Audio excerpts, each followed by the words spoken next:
Hola, ¿qué tal? Bienvenidos a un nuevo video de Teología para el Alma.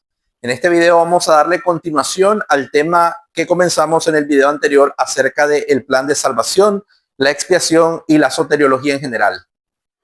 En nuestro video anterior dejábamos el comentario de que se creó una tensión al pecado del hombre. La tensión era si Dios podía dejar simplemente al hombre en su pecado, abandonarlo a su suerte hasta que todos murieran condenados por su pecado, a su destrucción y eliminación como raza, o si Dios vería para un lado simplemente ignorando el pecado del hombre o simplemente perdonándolo sin más ni más. Como veíamos en el video pasado, Dios no puede hacer eso, porque Dios es un Dios íntegro y es un Dios coherente consigo mismo.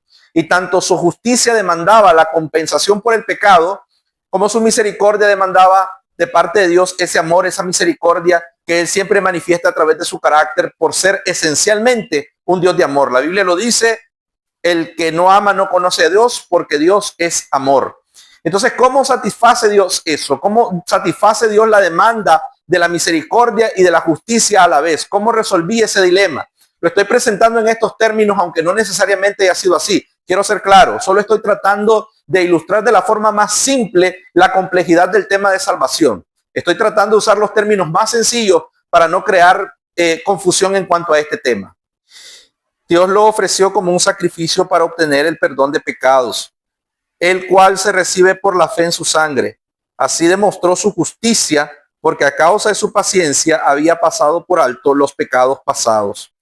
Según el texto que acabamos de leer, la cruz de Cristo era necesaria para que Dios cumpliera los objetivos tanto de la justicia como de la misericordia.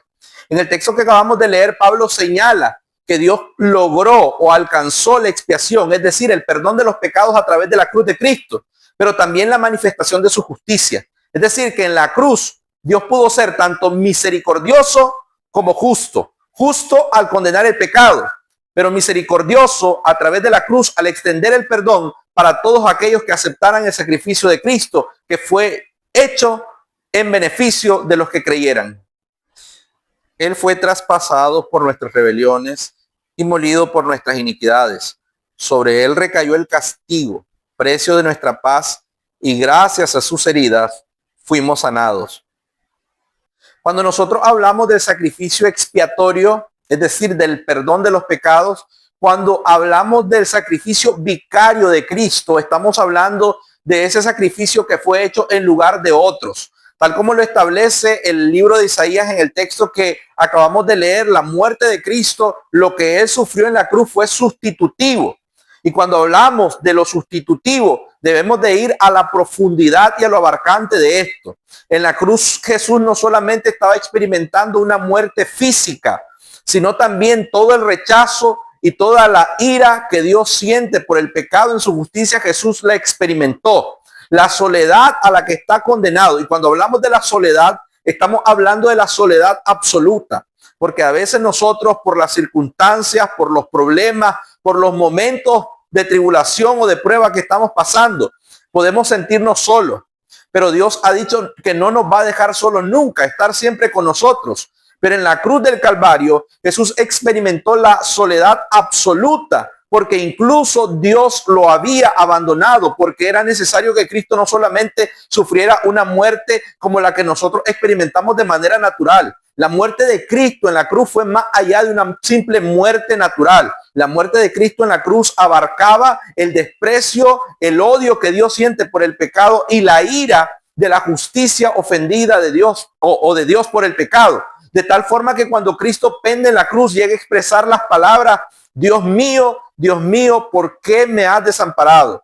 Llama la atención que Jesús, citando el texto de Salmo capítulo 22, él usa la expresión Dios mío, y no Padre, como siempre se refirió a Dios. ¿Por qué? Porque en ese momento la experiencia de la relación rota que existía entre el pecador y Dios se manifestó en la persona de Cristo. Jesús experimentó esa ruptura. En ese momento la humanidad de Cristo rompe con la divinidad. Es decir, en ese sencillo momento, cuando digo que rompe con la divinidad, me refiero al Padre. Esa relación con el Padre se ve completamente rota.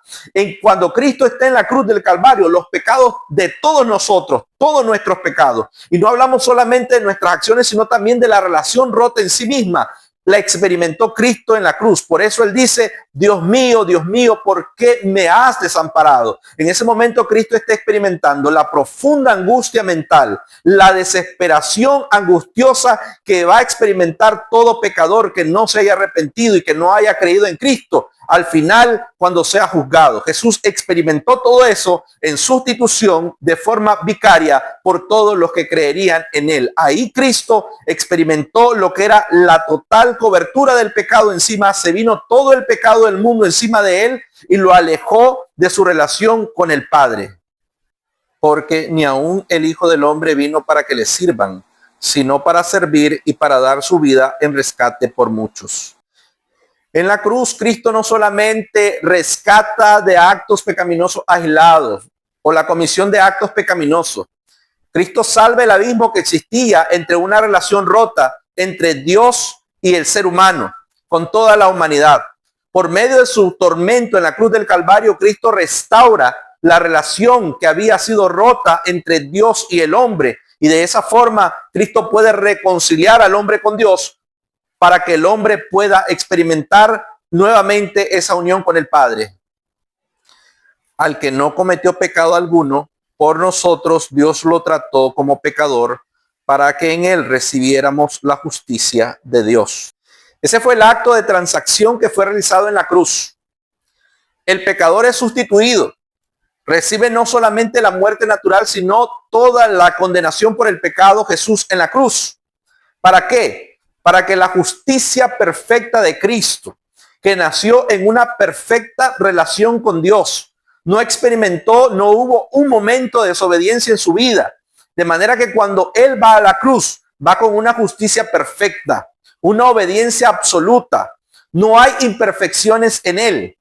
Y existe entonces la sustitución al que no conoció pecado, es decir, al que no vio el pecado, al que no experimentó el pecado, al que no condujo pecado, al que no llevó pecado, al que no hizo pecado.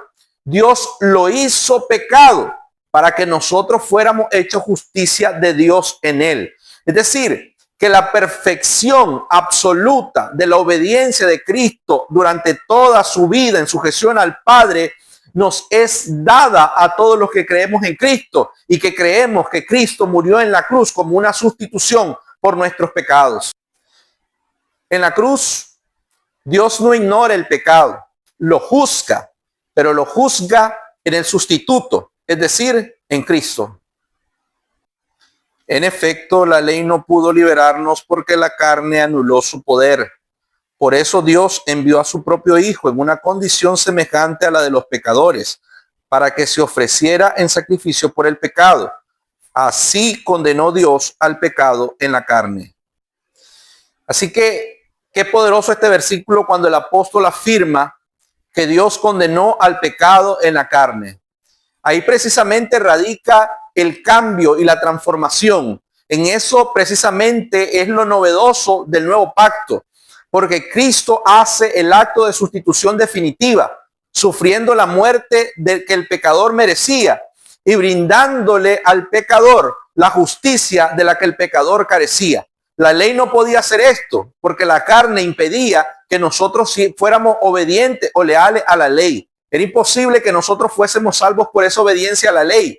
De manera que Cristo, que ha sido el único ser humano que mereció vivir por la obediencia y la sujeción a la ley perfecta que hizo, va y muere en la cruz. Con eso, en su muerte, él reemplaza al pecador y le brinda al pecador la justicia que él conquistó. De manera que podemos decir, a manera de conclusión, que la cruz no hizo posible el perdón, lo funda, porque en la cruz Dios puede ser justo y a la vez misericordioso. El pecado es condenado, el precio por el pecado fue pagado, la justicia demandante de Dios queda satisfecha y Dios puede brindar misericordia hacia el pecador penitente, hacia el pecador arrepentido. Dios puede extender su perdón porque lo puede recibir el perdón aquel que acepta la justicia sustitutiva de Cristo y que cree que Cristo ha muerto por sus pecados. Así que en el siguiente video vamos a concluir este hermoso tema. Por ahora le dejo en la mente que el gran amor de Dios hizo posible que nosotros alcanzáramos el perdón gracias al sacrificio realizado por Jesucristo. Como dice San Juan capítulo 3, versículo 16, de tal manera amó Dios al mundo que dio a su Hijo único para que todo aquel que en él cree no se pierda, sino que tenga vida eterna. Que el Señor le bendiga.